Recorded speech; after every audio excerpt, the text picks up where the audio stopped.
Hello, everyone, and welcome to the Wichi Noki Wug spin-off for 2022.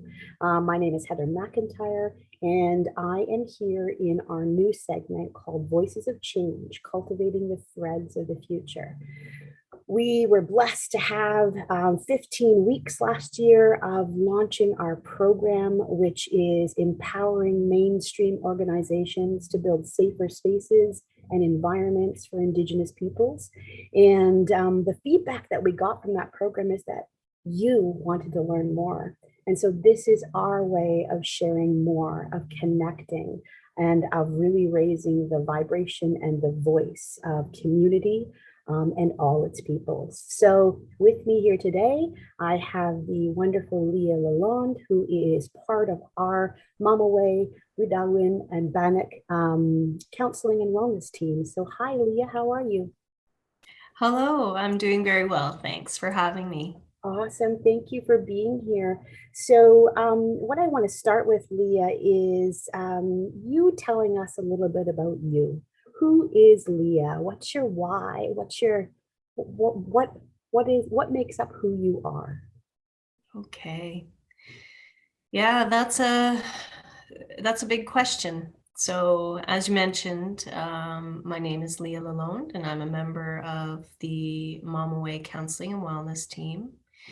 And my primary focus and practice is to be really supporting people in the healing process of their traumatic experiences and how that's affecting their daily life. And when I look back on my life, I feel like that's kind of been my calling and my why since the beginning of time.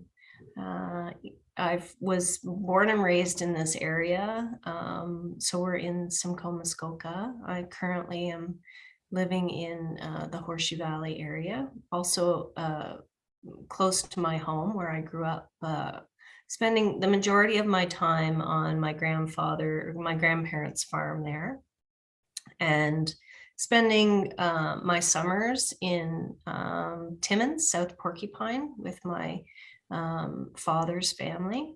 My father comes from a family of mixed people of Indigenous ancestry. So I feel really grateful for those times in my life to be able to spend that time there on his traditional territory where he was born and raised in the early years of his life. And then I sometimes joke and share with people and say, I think that, the first time I really supported somebody in their healing process, I was about 4 years old when I listened to an aunt, who was very upset about the quality of her relationship. And I've just always kind of been that person for many people where they feel comfortable telling me things, often share with me really intimate details of their lives where they are feeling very vulnerable.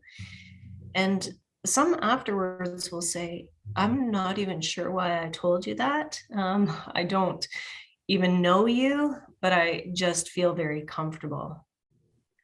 And so I think that I really realized that fairly early on, but didn't really kind of hone my capacity to be with people in that way until, later in my life, after having lots of beautiful opportunities and experiences, both with community-based learnings and teachings from all of the wise people that we are so fortunate to have in our lives, all those healers and teachers and knowledge keepers and medicine people and elders.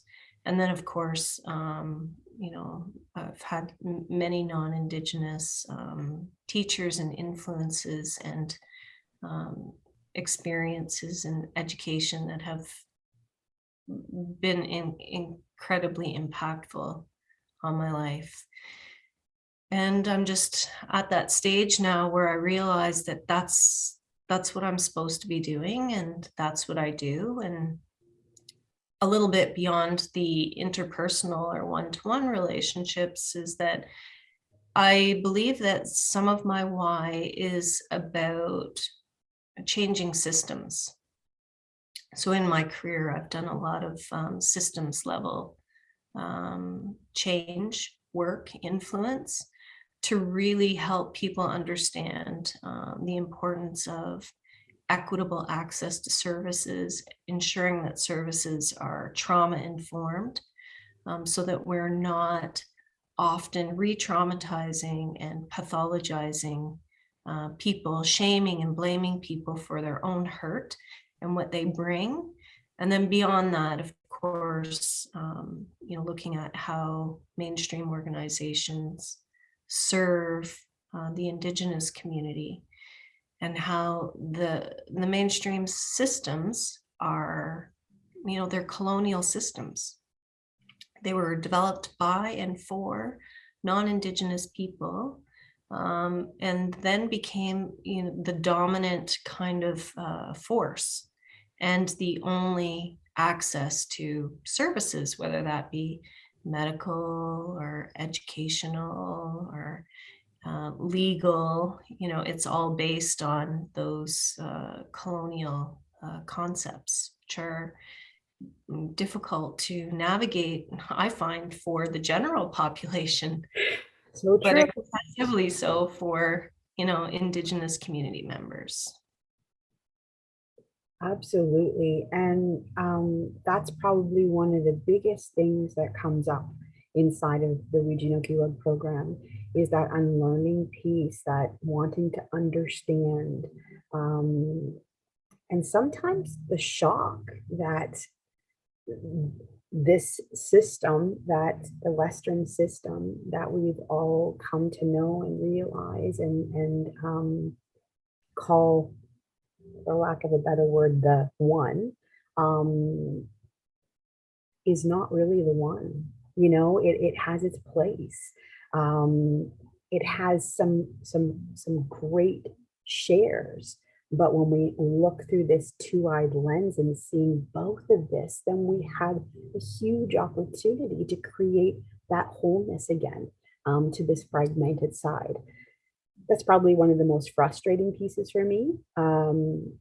I too come from that lens of experience, and I had what you talked about. I was completely shut down in the Western world and had to fight my way through that. And it was hard in the middle of where I was to get through that. But thankfully, I was able to find my team, like what you're speaking to, that saw me, that heard me, that validated, and was able to open up those parts of me that I was struggling to find. So it's so important, the work that you do, and I, commend you for that. So thank you so much.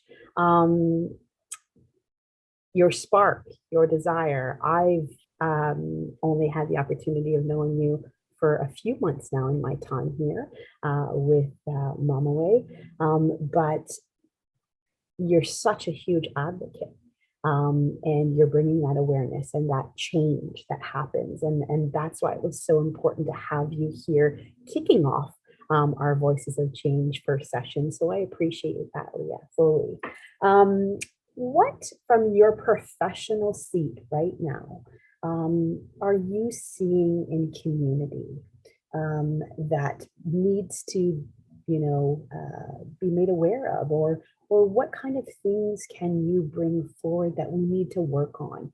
Because this group of individuals, well, this is going out to all peoples because it'll be shared on our social media so we can have that conversation.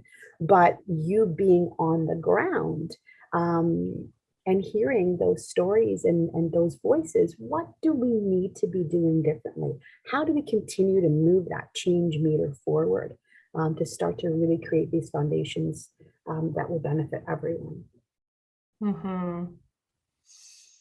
Yeah, there's a lot of places to start on that, for sure.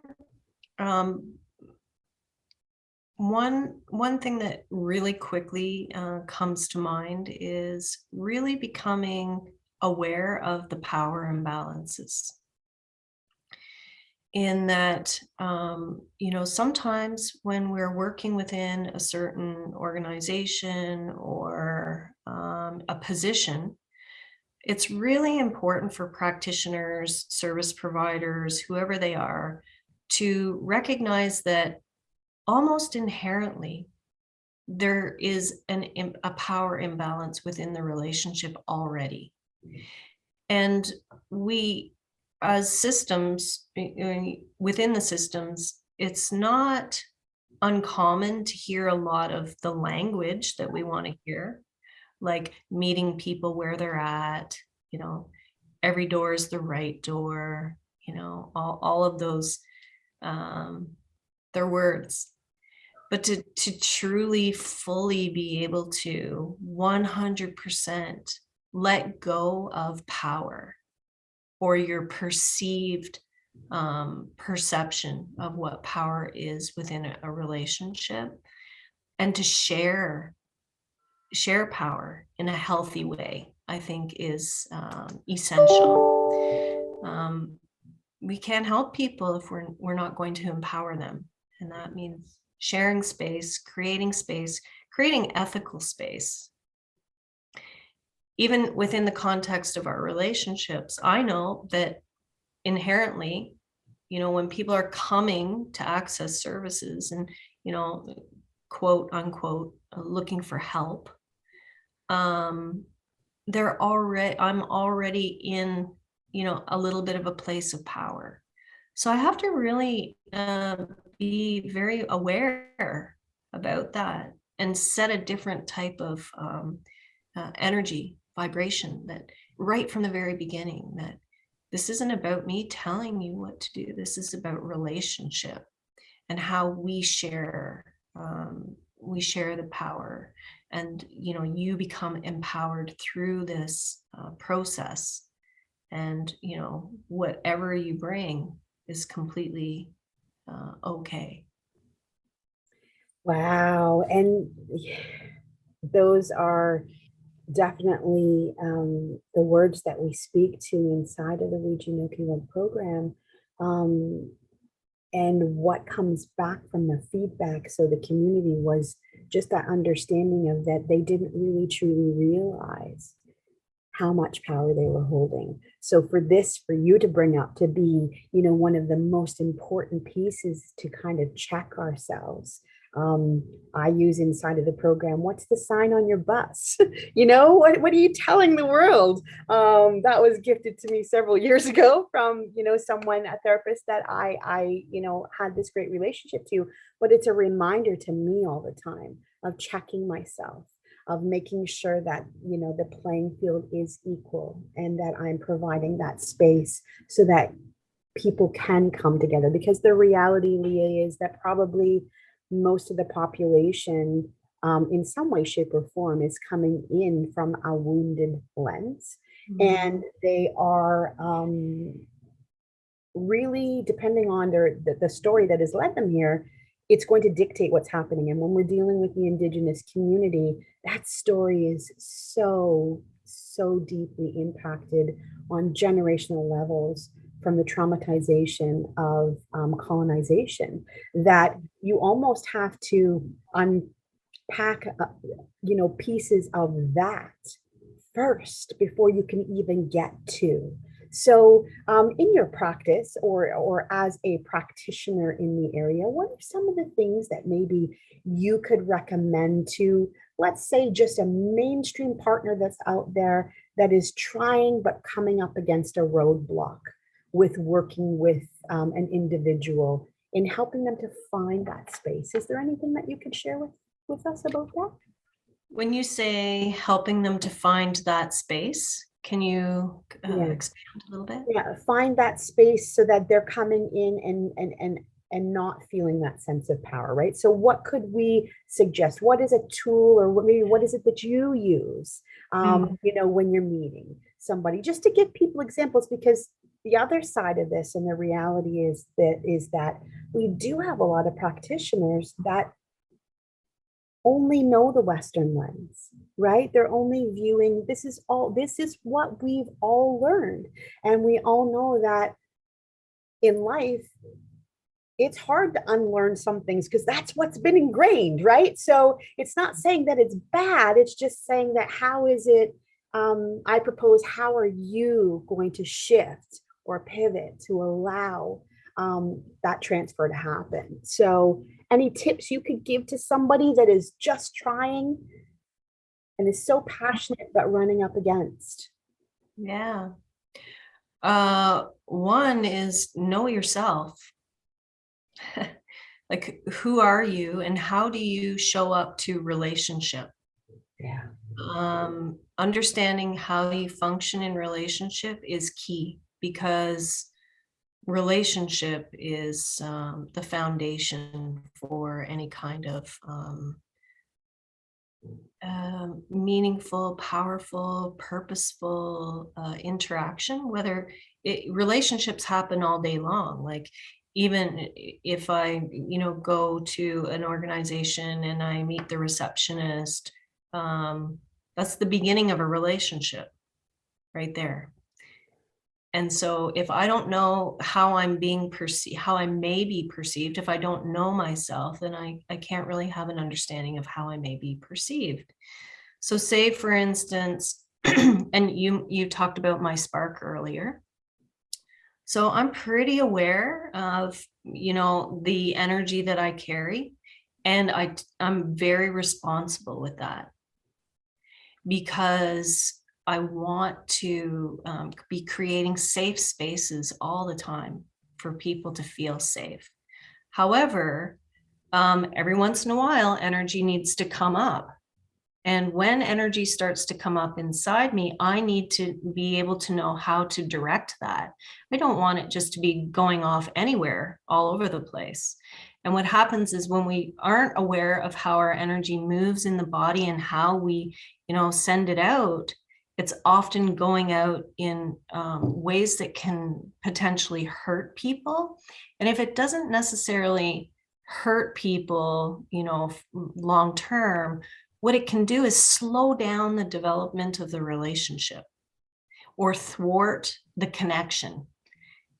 So it's all about that initial connection and developing relationship in a safe space. So knowing yourself, one, and two, I've always loved this a saying. Everyone is probably pretty familiar with this man. His name is Stephen Covey. He wrote the book Seven. I think it's called Seven Behaviors of Effective People. And he uses the phrase, with people, fast is slow and slow is fast. So the faster you go, there's more of an opportunity for rupturing the relationship before it even gets started. So when we can really slow down and pay attention to the body's messages, there's less of a chance that we're going to thwart the relationship or rupture it or hurt somebody, right? Think about our own relationships, and when we get into a rush, we often get a little bit, abrasive or aggressive or assertive, overly assertive, more than what's called for in the moment. And that can leave people feeling a little bit raw, even though, we didn't mean it that way. And often there's this sense in organizations that it's a linear process. We just need to get from point A to point B. So in my work, that's never the case. Like, there may be some kind of a treatment plan of sorts or approaches that are agreed upon, within the therapeutic relationship, that we're going to go down this road. But the reality is that we keep going around the cycles, and the themes keep reoccurring at different levels, so that people become more and more aware of who they are and the depth of their own experiences and trauma and pain. It's not to be taken lightly and to be moved past. It's to be integrated and digested and processed so that we can become whole. And so working in, medical systems for the last several years is that there seems to be a little bit of quite a difference there in approaches. With the mainstream medical system, it's linear. We're going here. And that doesn't work in terms of a healing process. When people feel deeply connected and safe, what happens is what needs to emerge emerges organically and, really sweetly sometimes. Where if we're pushing and probing, things can come up, but in such a challenging way that it may be re-traumatizing. So it's important not to rush. Great words. And I think that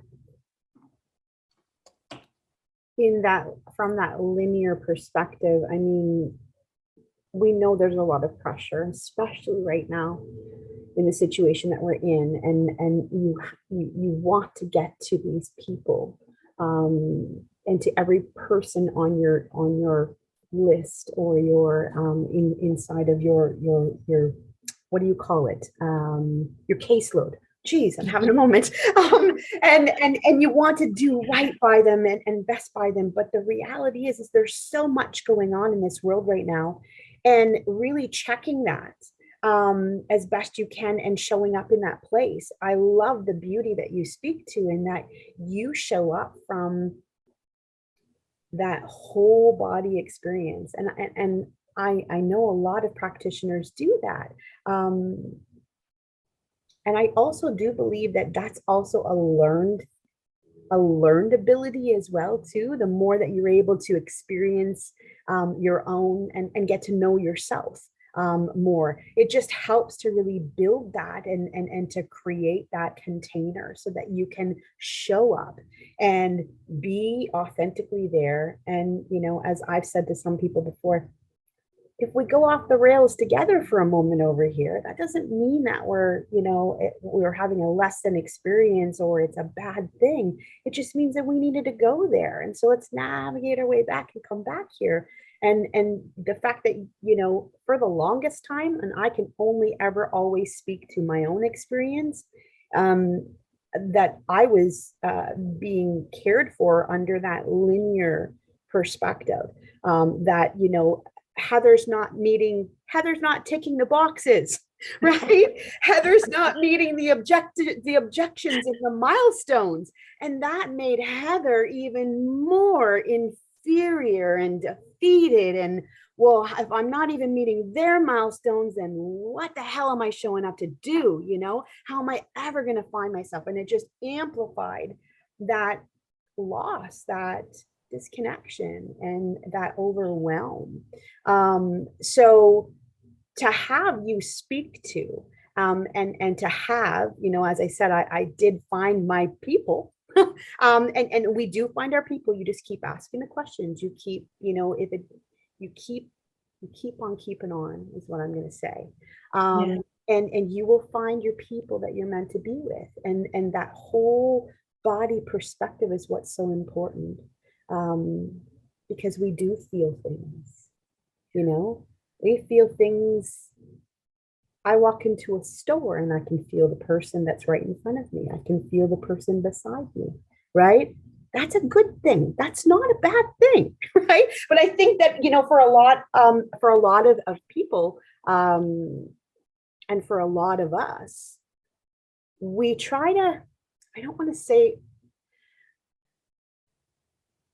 we come to this and sometimes we're trying to keep ourselves together so tightly that we're unable to really truly see what that other person. And if we're going to ask the people across the desk from us to show up and be in this place of vulnerability, then we also have to be in that place. And that is something I truly do believe that you model and create in that container in your practice very beautifully, that you have that relationship that just flows, and that identity to be able to say, yeah, what you're feeling right now is actually related to this, and that's okay, right?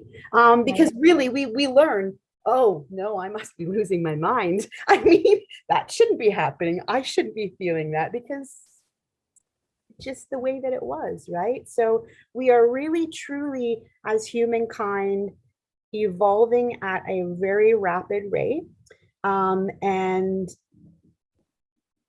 I want to say there's a huge majority that are coming awake, that are, and we need this perspective. We need this conversation, even the pressures of a new person opening a practice. Well, I got to do this, this, and this, otherwise I'm a failure. No, okay.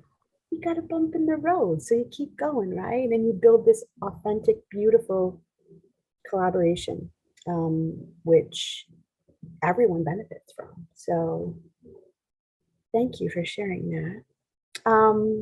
What are two things that, from your counseling and wellness perspective, are we doing really, really well in community right now?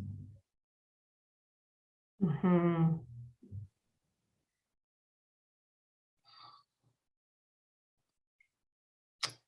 There's so many things that are being done so well, and I think it's really hard to choose. But I'm just gonna like go off here and see what happens. Is it in this particular region? What's been happening for a really long time, which is so important, is um, cultural awareness training. There were so many people, who had very little awareness of the trauma that they had experienced within the context of um, being alive, in a colonial, a colonial environment. And I think that really started to get people thinking about, the bigger picture and the whys.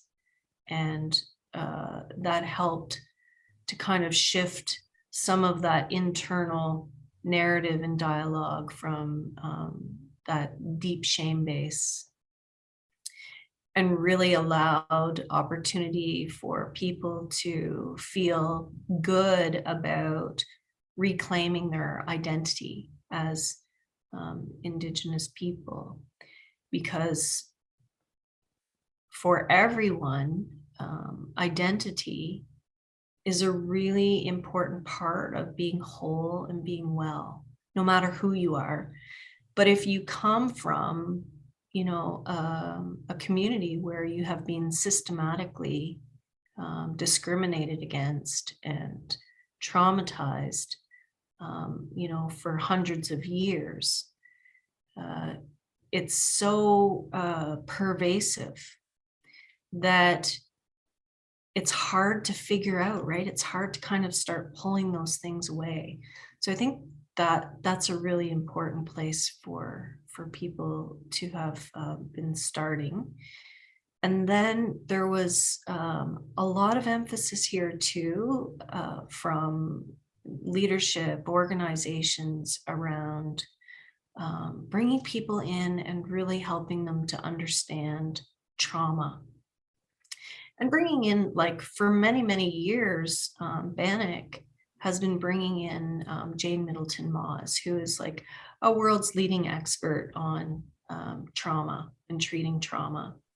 And she does it in such a beautiful way that it's not at all pathologizing trauma. It's really an empowering approach that helps people understand that they can reclaim their identity safely, that the reason why, we're all walking around these days, like really everyone, this is such a prevalent issue, with so much shame and self-doubt and internal pressure to be, perfect, that's not, that doesn't happen in a vacuum, that came from relationship that was out of balance, that was really unhealthy. And so it helps people come back to developing a relationship with themselves first, getting comfortable with their identity, and then being able to move through some of those really hard, raw, painful day-to-day experiences that they live with. So I think those things are important and have been so powerful in this region. Like, I feel so fortunate and to be here working in this area at this time. We have such beautiful, wise leaders, men and women, but I'm especially grateful for the women that are like really guiding us in such incredible ways. Now, it doesn't always look clean. Life's messy. It's messy, but it has to be done, right? Yeah. And then Mama Way itself, really we're evolving. It's such a new organization. It's really in its infancy, but I can see it, where we're going in terms of really significantly changing the way that healthcare services are delivered for Indigenous community members. And that's a big job. Like, Oh, you're providing healthcare, the dominant healthcare system, mainstream, westernized medicine. We're still, trying to integrate. And but I believe we're going to get there because we have such an incredible team, and it's already working so beautifully, but it's only going to expand and get better. agreed. I've never been in a place where I really, really felt like it's home, where there's, you just know, that you wake up and you go, wow, this is where I was supposed to land, right? Because there's that voice, there is that, exactly, that leadership, that understanding, and that acceptance of, yeah, life is messy and we're going to navigate it together. Because the reality for a lot of people in this world is that we do not, as you mentioned, know how to navigate good communication, good relationships, nor the bad stuff. We learn through that fight and flight and deflection and avoidance to deal with, those bad or uncomfortable situations. But there's just so much accountability that is here that says, hey, listen, there is no problem that is a problem. Let's have a conversation about it, right? This is how we resolve that. Conflict doesn't have to be the end all be all if it does come up, because healthy conflict is essential in growing and building the who, the you, the why, the where, and the energy that brings all of this support and all of this understanding and knowledge and sharing forward. So those are two great things that we're doing well. I'm going to go down a little bit. What are the two top things that you think that we need to work on right now as a community, as mainstream providers, from what you see from where you're sitting? Mm-hmm. Oh, the first one that comes to mind is just like, it's just so massive. There's two very massive concepts that I think are a problem. So another thing that we've been talking about in this field for many years, and it's been researched, ad nauseum.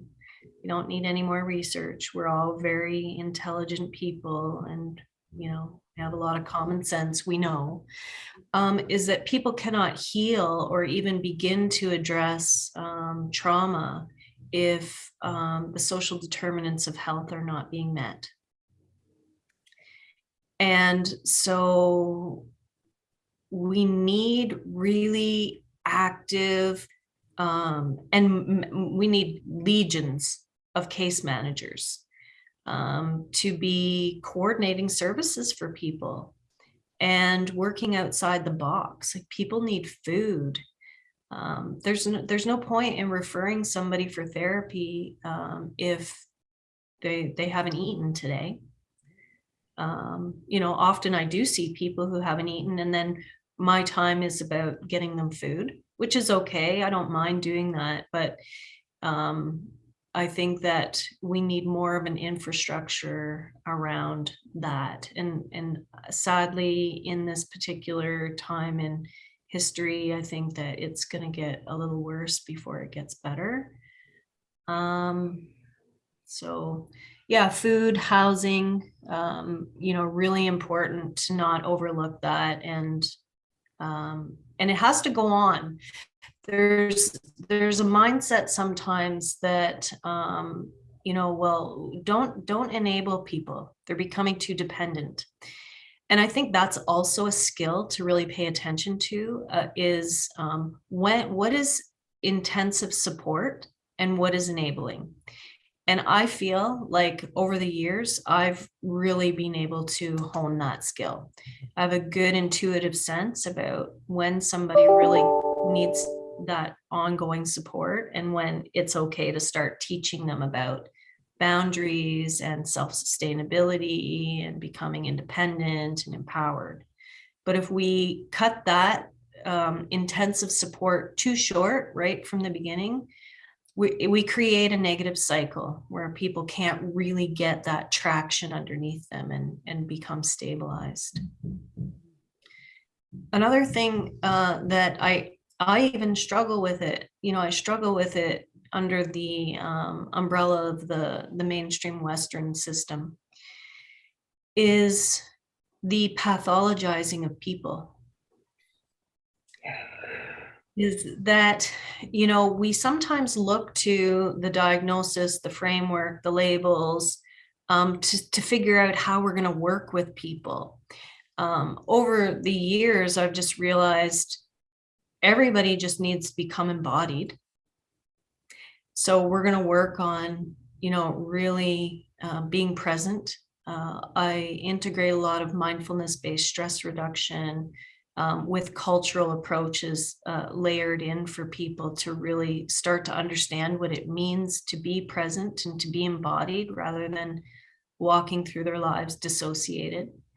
And I've also learned from personal experience that dissociation happens on such a broad spectrum that even people who think that they're not dissociated anymore, we're dissociating.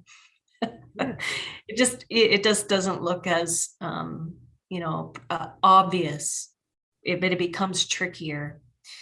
And I've also realized that that pathologizing of people often is not helpful, and really understanding how to continue to identify trauma, even if there's a diagnosis there.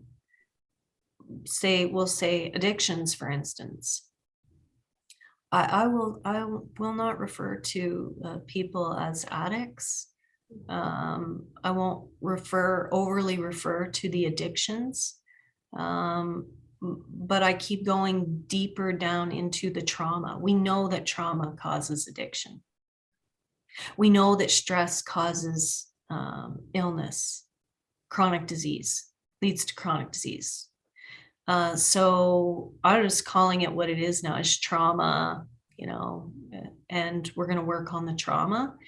And people really respond to that. Clients, community members respond to that. They're like, you mean there's nothing wrong with me?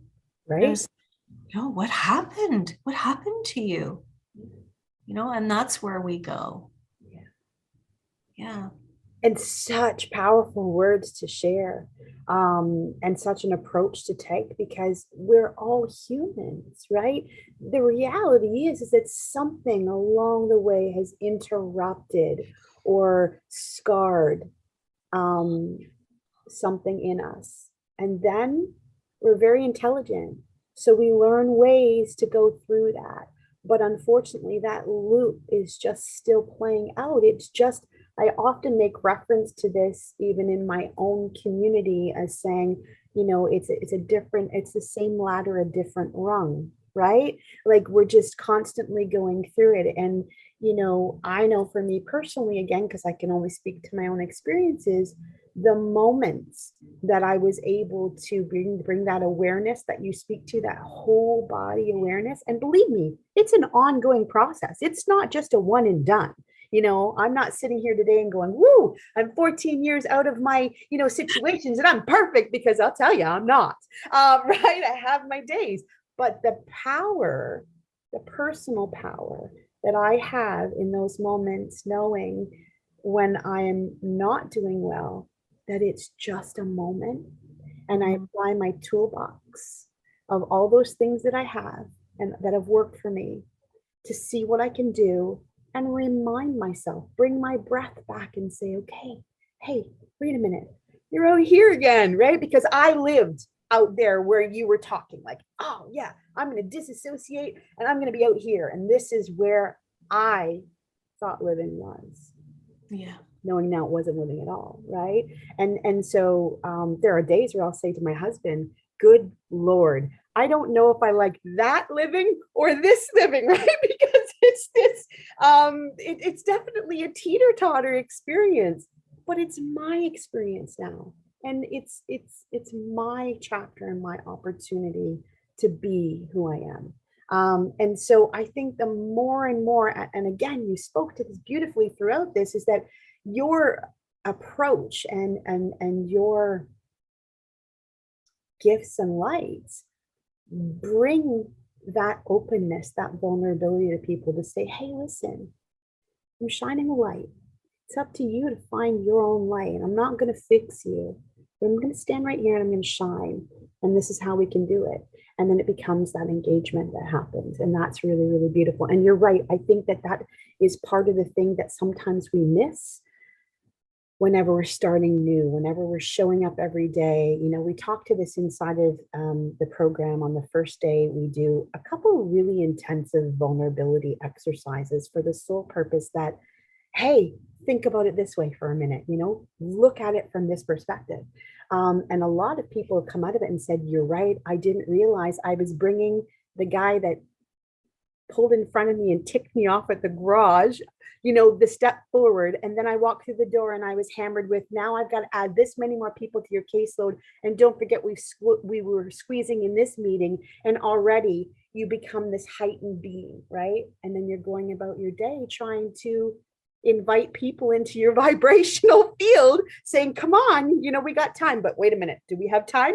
And it's just, it's unfortunate that is the human way right now.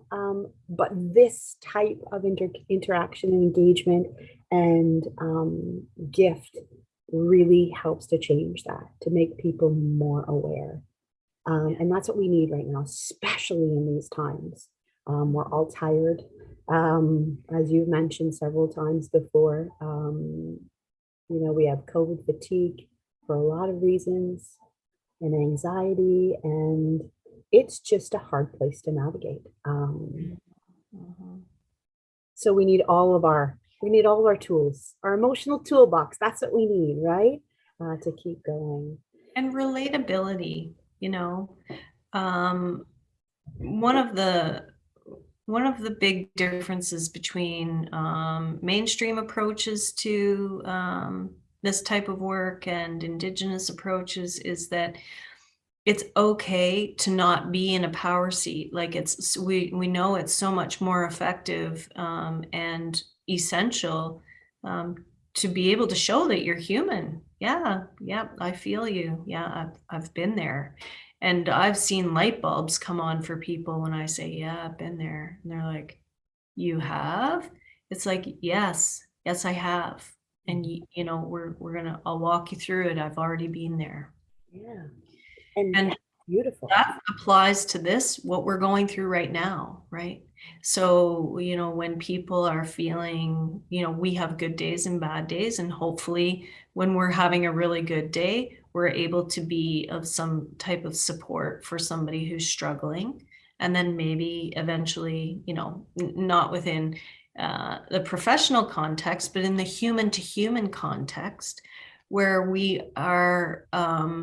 where we pause. I call that the sacred pause.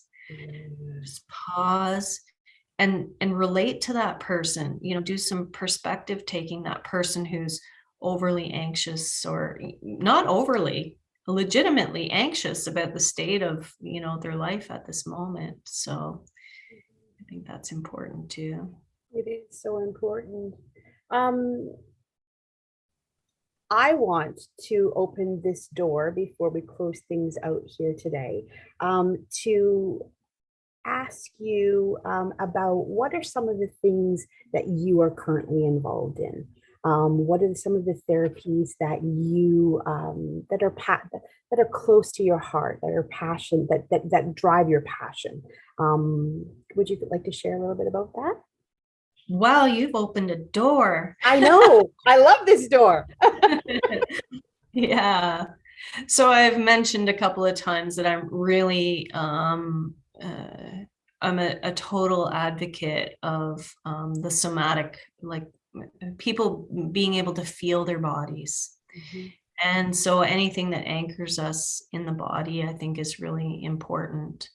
Um, and uh, I have a long history of those types of practices. So for many years, I was a yoga instructor with a heavy emphasis on mindfulness-based stress reduction. Um, I believe in processing through those emotions that come up in the body. Oftentimes, people will get caught in the context of the story.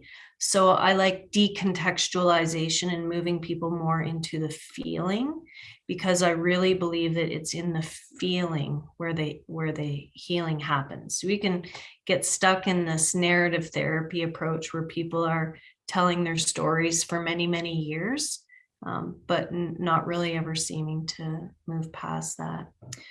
I'm a big advocate for an approach called polyvagal theory, or applying polyvagal theory in healing sessions.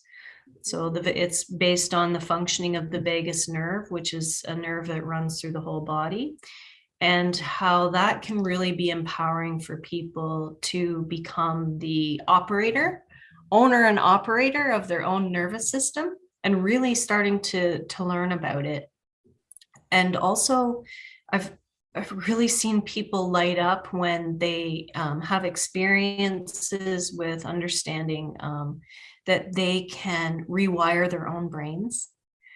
Um, one day a week, I typically, when we're meeting in person, work in Rama, for the Chippewas of Rama, in social services department. And there's a beautiful medicine wheel rug in the room. It's big, and that gives people an opportunity to get up and move their body and make that mind-body connection, where we often will look down on it and imagine it like looking with a bird's eye view down, as though that's the top of their brain.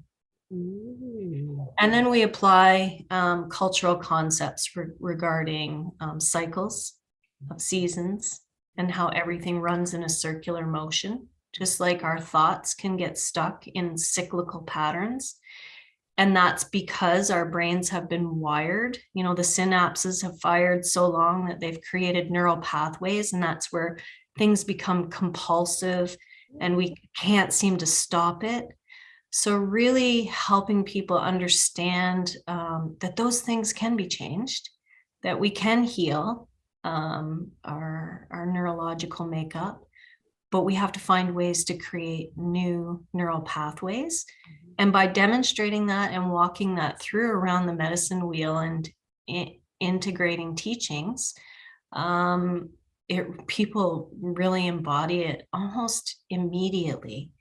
And then they can become very, very excited about the work. And then, of course, in alignment with polyvagal theory, and this one is closest to my heart, is equine assisted psychotherapy. The horse healers are just magnificent for so many reasons. One, there's that beautiful spiritual connection that already exists. And then there's a beautiful opportunity for relationship development and practicing relationship skills without, the fear of being judged or criticized. And they're so forgiving and so wise that I find it's extremely efficient as well. And there is something about the horses in terms of, their nervous system and the just the sheer size and capacity of their hearts and their whole systems, because they're prey animals, right? They're constantly, scanning the environment. And when there's no threat, they go back to grazing, but they're assessing all the time. And so they pick up on our heart rate, they pick up on our breathing patterns, and they know immediately what's happening inside of us. So if we come to a horse and we're feeling very angry or upset about something, but we're smiling and trying to pretend that everything is okay, there's just no way to hide that. They're going to mirror for us authentically what's happening inside of us. So you can't fake them out. And so there's no judgment in that. Where if somebody came in and, had a smile on their face, but I could tell from, the way they were holding their body or moving or, their breathing, that they were probably not actually happy. I can't immediately mirror that back to them because they may feel very vulnerable. They might feel criticized or judged. But when that happens with a horse, it's like people can just, settle. So they just seem to be like, yeah, they don't feel judged at all. And of course, there's the land-based component. I'm an advocate of having people out on the land, experiencing the elements, moving their bodies, being with medicines, around medicines. Anything land-based, fire, wind, water, earth. Yeah. That grounding, right? The grounding into the essence of who you are. Those are all such amazing, amazing gifts that you wrap inside of what you bring to this world. And one of the reasons why I wanted you to be part of this voice of change. I can say that I had my experience at the horse farm this summer, and whew, it was profound. And I learned a lot, and I was able to unload so much more that I had thought I had already dealt with. But the reality was is that, I did deal with it. I just compartmentalized it over for another time, another place. But I had one particular horse, Flurry. Flurry was not having that at all with me. And he called me out right from the moment he locked his eyes on me when he walked in the barn. And I was like, that horse is staring me down. And he would not go to anyone else until I got in with him. And then I lost myself in that pen. I don't know how long I was in there, but everything just unfolded. And once I learned the story of him, it made sense to me why it was. And it was such a profound, profound gift. And then Grace taught me how to breathe that day. And, I often make fun of the lovely Carmen, who is, the keeper of all these beautiful animals up there at that horse farm at Horse Sense North. And I often say to her, hey, lady, you're horsing me, knock it off. She'll come in and I'm like, oh, I just can't get by you, can I? You're picking up on everything.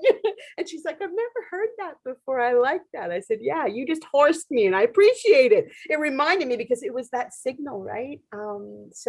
So many ways that when we're in touch. And I guess, what I really want to say about this last part of the conversation is don't ever discount what you're feeling, what you're sensing, and what that inner knowing tells you. There is something in there that is meant for you to lean into and just be aware of. And awareness is beauty, and awareness is that step into really finding your path forward. So one last note before we go.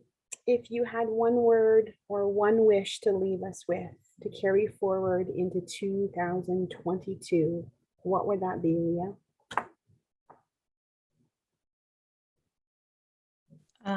One word, one wish into 2022. Wow. I said to somebody today, it's like January 12th, and I'm already feeling like, wow, it's been a year. Right?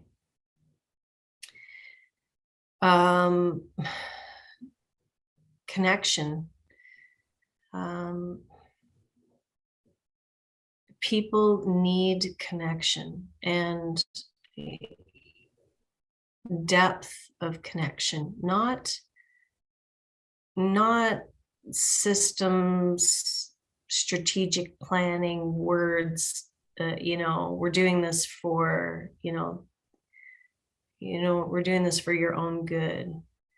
We really need to be engaging in practices across the board that are for the good of the herd, not just some, but for the good of the collective. So I think connection is probably the word, but I think it needs to be really infused deeply with love. And when love is the priority, people move differently. When power is the priority, people move in a way that, is based on ensuring that they retain the power. And so I think that, connection and love, and there's nowhere to get, and there's nothing to get, there's nowhere to get, there's nothing to do. It's all about this particular present moment in time and authentically connecting with people from a place of love. Oh, those are great words to leave us with. I thank you so much from the bottom of my heart for being here.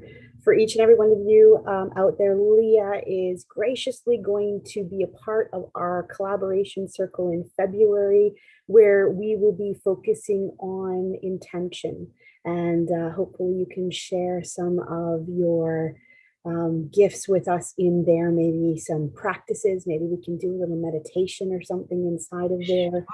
I would like that very much. The reason for our collaboration circle is, again, to enhance this connection, this community, and this collaboration, and build the strength that we all have. Ouija Nokiwug means working together, and that is the focus here. So thank you so much for taking the time today, Leah. We appreciate you. Until we meet again, Bama P, and I will put all of the details for the circle down below. And if anybody wants to reach out to you about maybe some of your other therapies, we'll just get them to comment in the comments on our shares, and then I can connect you accordingly, if that's okay. That sounds great. Awesome. All right. Hey, I really enjoyed our talk. Bama P.